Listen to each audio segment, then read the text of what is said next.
Okay, meron. Objection, Your Honor. Lilinawin ko yung tanong. Okay, ganito. Ang tanong ko ganito. Meron ka bang mababasa na mismong si Kristo at ang mga apostol nag-utos na mangili ng sabat ang mga hentil? Letra Okay, por okay. letra, sagot. So, merong objection doon. Bro Camacho, meron ka bang counter objection doon? Yes, meron. May sagot. Oo, Okay. wag lang mag-interrupt.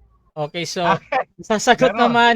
Klaro naman daw sa kabilang panig. 20 segundo, bro. Meron ba daw? Proceed, bro. Okay, Hebreo 4:9.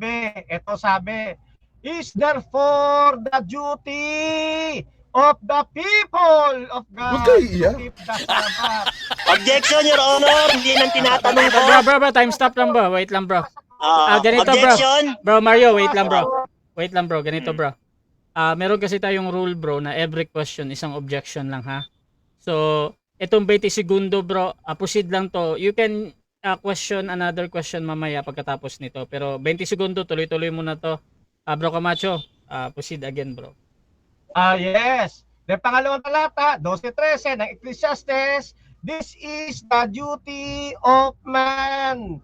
Kahit ikaw ay hintil, duty mo ito. Pag sinabing duty, utos yan. Kasama dyan Sabat. Oh, maliwanag yan eh. Unawain mo Next lang question, Biblia. 20 seconds. Okay, next question.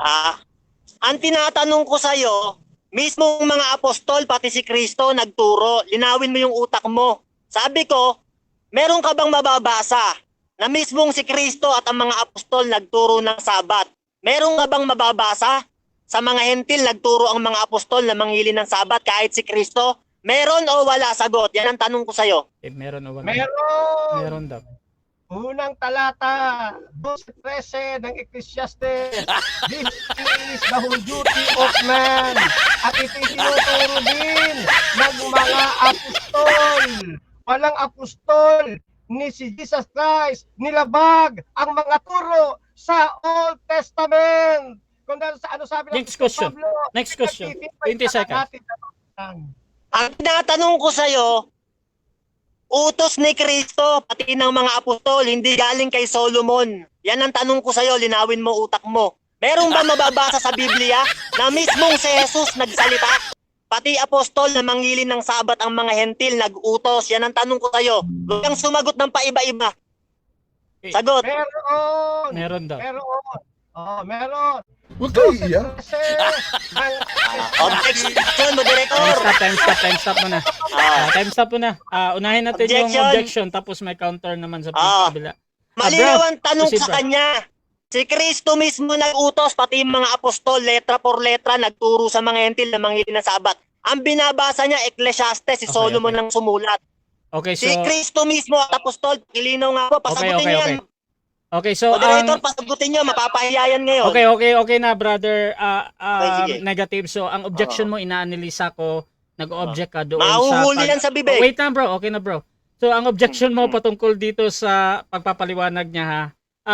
Hindi kita pakakawalan dyan, kapatid. Ang tinatanong ko sa'yo, si Kristo mismo nag-utos, pati mga apostol. Maiipit ka ngayon. Meron ka bang mababasa o wala? Amin mo. Categorical, sagot. Si Kristo mismo at ang mga apostol nag-utos. Meron o wala? Sagot. Meron. Si Kristo mismo nag-utos, Bro, basahin mo. wait lang, bro. Ganito, bro. Tapos ka nang tanong, bro. Tapos ang sagot niya meron. Ngayon 20 seconds O lagi sige, yan, bro. basahin niya. Si Kristo Wait lang, mismo bro. may Okay na, utos, bro. pati apostol. Bro, Mario. Relax lang, bro. Ganito, Okay, bro. sige. Sorry, moderator. Basta Okay. ang sagot niya meron.